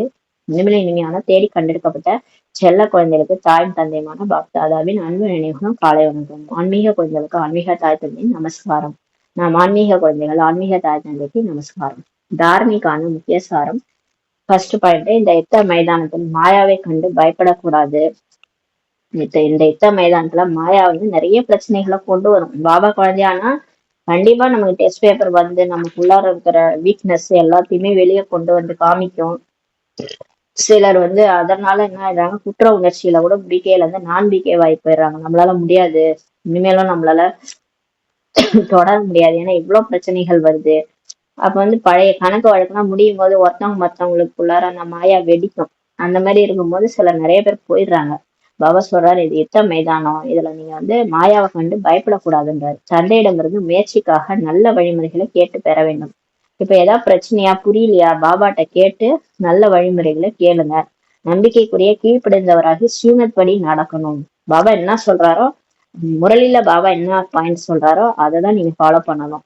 2வது பாயிண்ட், ஆன்மீக நஷாவில் இருப்பதற்கு தினமும் ஞான அமிர்தத்தை பரக வேண்டும். போதையில எப்பயுமே போதையில இருக்கணும்னா முரளி படிச்சுட்டே இருக்கணும், தினமும் முரளி படிக்கணும். அதிர்ஷ்டசாலி ஆவதற்கு தந்தை மீது ஒருபோதும் சந்தேகமே வரக்கூடாது. நீங்க நீங்க அதிர்ஷ்டசாலின்னு யாருன்னு கேட்டா, அவங்க யார் பாபாவை நம்புறாங்களோ அவங்கதான் அதிர்ஷ்டசாலி. பாபா மேலே எனக்கு நம்பிக்கை இல்லை, இவர் பாபா தானான்னு தெரியல, இவர் கடவுள் தானான்னு தெரியல, இருந்தாலும் சும்மா நான் கிளாஸ் போறேன், அந்த மாதிரி எல்லாம் இருக்கக்கூடாது. அப்படிலாம் இருந்தீங்கன்னா உங்களுக்கு நீங்க அதிர்ஷ்டசாலியே கிடையாதுன்னு சொல்றாரு. ஒருபோதும் உங்களுக்கு சந்தேகமே வரக்கூடாது. வரதானம், பிரம்மா பாபாவிற்கு சமமாக ஜீவன் முக்தி ஸ்திதியின் அனுபவம் செய்யக்கூடிய கர்ம பந்தனங்களிலிருந்து விடுபட்டவர் ஆகுக என்ற வரதானம் கொடுக்குறாரு. இப்ப பிரம்மா பாபா எப்படி இருந்தாரு அது மாதிரி அவருக்கு சமமா வாழ்ந்துட்டு இருக்கும் போதே எதன் மேலேயும் ஆசை இல்லாம, பற்று இல்லாம, காமம் கோபம் எதுவுமே 5 விகாரமே இல்லாம அந்த உடம்புல வாழ்ந்தாரு. இருக்கும் போதே அவர் எல்லாரும் பார்த்தவங்க எல்லாம் பரிஸ்தாவா பார்த்திருக்காங்க. நெற்றியில ஆத்மா ஜொலிச்சதா பார்த்திருக்கிறாங்க. அந்த அளவுக்கு அவர் வாழ்ந்திருக்கிறாரு. வாழும் போதே அந்த மாதிரி வாழ்ந்திருக்கிறாரு. அந்த அனுபவத்தை நீங்க இப்ப செய்யக்கூடிய கர்ம பந்தனங்கள்ல இருந்து விடுபட்டவரை ஆகுங்கன்ற வரதானம் கொடுக்குறாரு. அந்த மாதிரிலாம் நம்ம எல்லாத்துல இருந்து விடுபட்டாதான் நம்ம அந்த மாதிரி மற்றவங்க காட்சி கொடுக்க முடியும். நம்மளும் முயற்சி செய்யறோம், இருந்தாலும் நம்மளை பார்த்தாலே உடல் மாதிரிதான் தெரியுது எல்லாருக்கும். நம்ம மற்றவங்களையும் உடலா பாக்குறோம், நம்மளையும் உடலா நினைச்சிட்டு இருந்தோம்னா எல்லாருக்கும் நம்ம உடலாதான் காட்சி அளிக்கும். இந்த உடல் தான் உங்களுக்கு தெரியும். இப்ப காட்சி காட்டணும், எதிர்கால சொரூபம் காட்டணும் அப்படின்னா நீங்க எல்லாத்துல இருந்து நீங்க பாபா சொல்றதை ஃபாலோ பண்ணி எல்லாத்துல இருந்து வெளியே வரணும். அப்பதான் நம்ம காட்சி காட்டக்கூடிய மூர்த்தி ஆக முடியும். பிரம்மா பாபா காரியங்கள் செய்தாலும் கர்மத்தின் பந்தனங்களுக்கு மாட்டிக்கொள்ளவில்லை. அவர் வேலை செய்வார், இருந்தாலும் இதை நான் செய்யறேன், இந்த வேலை செய்ய வேண்டியதா இருக்குது, இந்த பந்தனத்துல அவர் மாட்டிக்கல. சாணிதான் தட்டிட்டு இருப்பாரு, ஆனாலும் அவருடைய ஸ்திதி எப்படி இருக்குன்னா கிருஷ்ணரா இருப்பாரு. அந்த நான் தான் சொர்க்கத்துல கிருஷ்ணரா இருந்தேன் அந்த நினைவுல அவர் அந்த சாணியை உருட்டிட்டு இருப்பாரு. பாபா நினைவுலயும் உருட்டிட்டு இருப்பாரு. அந்த ஸ்வமான்ல இருப்பாரு, பாபா நினைவுல இருப்பாரு. அப்ப அவரை பார்த்தா எல்லாருக்கும் கிருஷ்ணராவே காட்சி கிடைச்சிது. நம்ம என்ன பண்றோம், அந்த சேவையை செய்ய சொன்னா அந்த சேவையோட டென்ஷன்ல செஞ்சுட்டு இருக்கோம். ஐயோ இதை செய்யணும், இதை முடிக்கணும், இந்த டைம்குள்ள முடிக்கணும், இதை பண்ணணும், அவங்க திட்டுவாங்க, இவங்க திட்டுவாங்க, இப்படின்லாம் செஞ்சோம்னா அந்த பந்தனத்துல நம்ம மாட்டிக்குவோம். சம்பந்த தொடர்புல வந்தாரு பாபா, பிரம்மா பாபா சம்பந்த தொடர்புல வந்தா கூட சம்பந்தங்களுடைய பந்தனத்துல மாட்டிக்கல. இவங்க என் குழந்தை இவங்கன்ட்டு அந்த பற்று வச்சுக்கல. அப்படியே என்ன மனைவி, இவங்க என்ன மனைவி அப்படின்ட்டு அந்த பந்தனத்துல மாட்டிக்க கூடாது. ஆத்மா ஆத்மான்ட்டு பார்த்து பழகணும் எல்லாரையும். இவங்களும் இந்த உடம்புல நடிச்சிட்டு இருக்கிறாங்க, இவங்க ஒரு ஆத்மா, இவங்களும் கடவுளுடைய குழந்தை. எல்லாருமே போகணும், பாபாட்ட தான் எல்லாரும் போகணும், எல்லாரையும் பாபா பார்த்துக்குவார், அப்படிதான் அவங்க நடிக்கணும். அவர் செல்வம் மற்றும் சாதனங்களின் பந்தங்களிலிருந்தும் முக்தியாக இருந்தார். அவர் அந்த செல்வம்லாம் கூட, அவர் 33 கோடி எவ்வளவோ அதிபர், எல்லாம் நிறைய காசு பணம் வச்சிருந்தாரு. அவருக்கு எல்லா சாதனமும் இருந்தது, ஃபேன் இருந்தது, எல்லாமே இருந்தது. அந்த காலத்துல இருந்த சாதனங்கள் எல்லாமே இருந்தது. எதுலயும் அவர் மாட்டிக்கல, எல்லாத்துல இருந்தும் முக்தியா தான் இருந்தாரு. சாதனையை தான் அவரு முயற்சி பண்ணாரு. சாதனங்கள் மேல அவர் புத்தி போல. என்கிட்ட இவ்வளவு இருக்கு, இது இருக்கு, அது இருக்குன்னா அவர் நினைக்கல. எல்லாமே ஆனா அவருக்கு கிடைச்சது, அதனால அதுல இருந்து விடுபட்டு இருந்தார். பொறுப்புகளை கவனித்துக் கொண்டிருந்தாலும் ஜீவன் முக்தி ஸ்திதியின் அனுபவம் செய்தார். அதுக்காக அவர் அப்படியே ஒன்றும் பொறுப்பே இல்லை, அவர் சும்மா இருந்தாருன்னா கிடையாது. அவருக்குதான் நிறைய வேலை, நிறைய பொறுப்பு அவர் தலையில தான் இருந்தது. இருந்தாலும் அவர் எதன் மேலையும் இந்த பொறுப்புலாம் என் மேல இருக்குது அப்படின்ட்டுலாம் டென்ஷன் ஆகல அவரு. எல்லா பொறுப்பையும் கவனிச்சுட்டு இருந்தாலும் அந்த ஜீவன் முக்தி ஸ்திதியின் அனுபவம் செய்தார். இவ்வாறு தந்தையை பின்பற்றுங்க, அந்த மாதிரி பிரம்மா பாபாவுக்கு சமமா இருங்க. அவர் எப்படி இருக்கிறாரோ அது மாதிரி இருங்க. நீங்க மட்டும் ஏன் டென்ஷன் ஆகிறீங்க? என் சென்டரு, என் வீடு, நான் தான் பாத்துக்கணும், என் தலையில தான் எல்லாம் இருக்குது, இது நான் செய்யலைன்னா யாராலையும் செய்ய முடியாது அப்படின்னு இந்த பூனை கண்ணை முடிச்சுன்னா உலகமே இருந்துச்சுன்னு நினைச்சுக்கோம். அந்த மாதிரி நம்ம இல்லைன்னா இது எதுவுமே நடக்காதுன்னா நினைச்சிட்டு இருக்கோம். அது எதை வேணாலும் செய்யறதுக்கு ஆள் இருக்கிறாங்க. நம்ம இல்லைன்னா அவ்வளவு தூக்கி போட்டு, இந்த உடம்பு இல்லைன்னா அவ்வளவுதான் கொண்டு போய் சுடுகாட்டுல வச்சுட்டு நாளைக்கு எல்லா வேலையும் கரெக்டா நடக்கும். நம்ம தான் நினைச்சுக்கோம் நம்ம இல்லைன்னா இவங்க அழுவாங்க, அவங்க அழுவாங்க அப்படின்னு. யாரும் கிடையாது. அவங்கவுங்க வேலையை செஞ்சு அழுதாலும் அவங்கவுங்க வேலையை செஞ்சுதான் ஆகணும், சாப்பிட்டுதானே ஆகணும். அதனால நம்ம நினைச்சுக்கணும், எதை நம்பியும் இந்த உலகம் இல்லை, நம்மளை நம்பியும் இந்த உலகம் இல்லை. அதனால எதன் மேலேயும் நீங்க ஒரு பற்றோ இந்த பந்தனமோ வச்சுட்டு மாட்டிக்காதீங்கன்றாரு. அந்த மாதிரி பிரம்மா பாபா மாதிரி இருங்க. எந்த ஒரு கடந்த கால கணக்கு வழக்கு என்ற பந்தனத்தில் மாட்டிக்கொள்ளக்கூடாது. என்னோட பாஸ்ட் இது நான் போன பிறவில பண்ணது, இல்ல இந்த இந்த ஒரு மாசத்துக்கு முன்னாடி இந்த வேலையெல்லாம் நான் பண்ணிட்டேன், இதனால எனக்கு இப்ப பிரச்சனை வருது, இந்த மாதிரி கணக்கு வழக்கெல்லாம் கூட நீங்க மாட்டிக்கூடாதுன்றாரு. சம்ஸ்காரம், சுபாவம், பாதிப்பு மற்றும் அழுத்தம் என்ற பந்தனத்திலும் நீங்கள் வரக்கூடாது. இது என்னுடைய சம்ஸ்காரம், எப்ப பார்த்தாலும் சிறு சிறுன்னு கோவப்பட்டுருவேன், நான் இப்படிதான் பேசுவேன், அந்த மாதிரி எல்லாம் நினைச்சுக்காதீங்க. சுபாவ சம்ஸ்காரம் எனக்கு எப்படிதான், அது மாதிரி போன போன மாசம் இது நடந்துச்சு, என் வாழ்க்கையில இப்பேற்பட்ட ஒரு இந்த வருஷமே அந்த மாதிரி நடந்துருச்சு, இந்த மாதிரி பாதிப்பெல்லாம் என் வாழ்க்கையில நடந்தது. அழுத்தம், மன அழுத்தம், இந்த மாதிரி பந்தனத்திலையும் வரக்கூடாது. பிரம்மா பாபா அந்த மாதிரி எதுவுமே கவலைப்படல இல்லையா. அவர் வாழ்க்கையில எல்லாமே நடந்திருக்குது, ஆனா எதை பத்தியுமே அவர் பந்தனத்துல கொண்டு வரல. பாபா சொல்றாரு, இந்த மாதிரி எல்லாம் எல்லாமே சூட்சுமமா இருக்குது, எல்லாத்தையும் எடுத்துருங்கன்றார். அப்போதுதான் கர்ம பந்தன் முக்தா ஆக முடியும், ஜீவன் முக்தி என்றும் சொல்ல முடியும். அப்பதான் உங்களை வாழ்ந்துகிட்டு இருக்கும் போதே உடல்ல இருந்தாலும் அந்த முக்தி நிலையில வாழ்கிற நிலையில சொல்ல முடியும். அவங்களதான் கர்ம பந்தன் முக்தி, எந்த ஒரு பந்தனமும் அவங்கள பிடிச்சி இருக்காது. இதை நான் செய்யணும், இது என்ன நம்பிதான் இருக்குது அப்படின்லாம் இருந்தோம்னா நம்ம பந்தனத்துல நம்ம இருக்கிறோம்னு அர்த்தம். அதனால அந்த மாதிரி யார் இருக்கிறாங்களோ அவங்கதான் முக்தி அடைஞ்ச நிலையில இருக்கிறாங்க. வாழ்ந்தாலும் ஃப்ரீயா இருக்கிறாங்க, யாரையும் அவங்க அதிகாரம் செலுத்தல, யாரையும் நம்பியும் இல்லை. அந்த மாதிரி ஒரு நிலையில நம்ம இருக்கணும். அந்த மாதிரி இருந்தாதான் கர்ம பந்தன் முக்தி, ஜீவன் முக்தி நிலைன்ட்டு சொல்ல முடிகின்றாரு. ஸ்லோகன்: தமோகுண வாயு மண்டலத்தில் தன்னை பாதுகாப்பாக வைத்துக் கொள்ள வேண்டும் என்றால் சாட்சியாக இருந்து விளையாட்டை பார்க்கும் பயிற்சி செய்யுங்கள். இப்ப உலகம் மோசமா போயிட்டு இருக்குது இல்லையா. இப்ப எல்லா தவறுமே நடக்கும் உலகத்துல. ஏன்னா இப்ப ராவணனுடைய பீக், மாயாவுடைய பீக்ல போயிட்டு இருக்குது. 5 விகாரமும் தலை தெரிச்சு ஆடுற நேரம் இது. ஏன்னா அணைய போற விளக்கு, அந்த பிரகாசமா அணைய போற விளக்கு தான் பிரகாசமா எரியும்னு சொல்லுவாங்கல்ல, அந்த மாதிரி இப்ப மாயா அழியிற நேரம், அதனால அதோட வேலையை அதிகமா காட்டும். அதனாலதான் உலகத்துல நீங்க நியூஸ் பேப்பர் பாத்தீங்கன்னா ரொம்ப மோசமான விஷயம் எல்லாம் நடக்கும். முன்ன நடக்காததெல்லாம் இப்ப ரொம்ப அதிகமா வெளிப்படையா தெரிய ஆரம்பிக்கும். அப்ப அந்த தமோ குண வாயுமண்டலம் இப்ப அதிகமா இருக்குது இல்லையா. அப்ப அதுல இருந்து உங்களை பாதுகாப்பா வச்சுக்கணும்னா எல்லாத்தையும் நீங்க சாட்சியா இருந்து பாருங்க. ஆத்துமா, இந்த நாடக மேடையில நடிச்சிட்டு இருக்கிறேன், இங்க நடக்கிறதெல்லாம் ஒரு விளையாட்டு, இதெல்லாம் போன கல்பத்துல நடந்த மாதிரிதான் இந்த கல்பமும் நடந்துட்டு இருக்குது, நான் போன கல்பமும் இதேதான் பார்த்தேன், இப்ப இதேதான் பார்க்கணும் அப்படின்ட்டு சாட்சியா அந்த உடம்புல இருந்து ஆத்மா அந்த விளையாட்டை பாருங்க. அந்த மாதிரி பார்க்கும் பயிற்சி இப்பயே செய்யுங்க. ஏன்னா போக போக மோசமானதெல்லாம் நடக்க போகுது. அதெல்லாம் பார்த்து நீங்க பயந்துடக்கூடாது இல்லையா? அதனால பாபா வந்து சாட்சியா இருக்கும் விளையாட்டை வந்து இருந்து விளையாட்டை பார்க்கும் பயிற்சியை செய்யுங்கன்னு சொல்லி பாபா சொல்றாங்க. ஓம் சாந்தி. நன்றி.